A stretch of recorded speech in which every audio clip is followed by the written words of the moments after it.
வாழப்பாடி அருகே கணவன் மனைவி குடும்ப தகராறில் வேலூர் வசிஷ்ட நதியில் குதித்த பெண். வேலூர் ராமநாதபுரம் ஆற்றின் கரையோரத்தில் 6 நாட்களுக்கு பிறகு அழுகிய நிலையில் சடலமாக மீட்பு.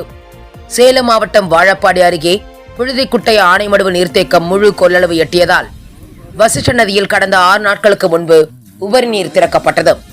இந்நிலையில் வேலூர் காளியம்மன் கோவில் 1வது வார்டு பகுதியில் ராமு சஞ்சா இருவருக்கும் ஓராண்டிற்கு முன்பு திருமணம் ஆன நிலையில் கடந்த 6 நாட்களுக்கு முன்பு ராமு மது போதையில் வீட்டிற்கு வந்ததாக கூறப்படுகிறது. அதனைத் தொடர்ந்து இருவருக்கும் குடும்ப சண்டை காரணத்தினால் ராமுவிடம் வாழ பிடிக்கவில்லை என வேட்டைக்காரனூரில் தனது தாய் வீட்டிற்கு சஞ்சா என்கின்ற மோகனா சென்ற பொழுது கணவனும் பின்தொடர்ந்து சென்றதால் மனம் உடைந்த ராமு வசிஷ்ட நதி ஆற்று வெள்ளத்தில் குதித்துள்ளார். அதனைத் தொடர்ந்து சஞ்சா என்கின்ற மோகனா அவரை பின்தொடர்ந்து குதித்துள்ளார். இந்நிலையில் ராமு என்பவர் அருகில் இருந்த உயர் மின் கம்பத்தை பிடித்து உயிர் தப்பிய அவர் கூச்சலிட்ட நிலையில் அருகில் இருந்தவர்கள் அவரை உயிருடன் மீட்டனர். அதைத் தொடர்ந்து கணவன் கண்முன்னே மனைவி ஆற்று நீரில் அடித்துச் செல்லப்பட்டார். இந்நிலையில் கடந்த 6 நாட்களுக்கு பிறகு வேலூர் ராமநாதபுரம் ஆற்றங்கரை ஓரத்தில் சஞ்சா என்கின்ற மோகனாவின் உடல் அழுகிய நிலையில் கரை ஒதுங்கியது. அருகில் உள்ள விவசாயி சேட்டு என்பவர் பார்த்து காவல்துறை மற்றும் தீயணைப்புத்துறைக்கு தகவல் கொடுத்து அதன் பெயரில் அவரின் சடலத்தை மீட்டு வாழப்பாடி போலீசார் வழக்கு பதிவு செய்து உடல் கூறு ஆய்வுக்காக சேலம் மருத்துவமனைக்கு அனுப்பி வைத்தனர். மேலும் சஞ்சனாவின் உடலை பார்த்து பெற்றோர்களும் உறவினர்களும் கதறும் காட்சி காண்போரை கண்கலங்க செய்தது.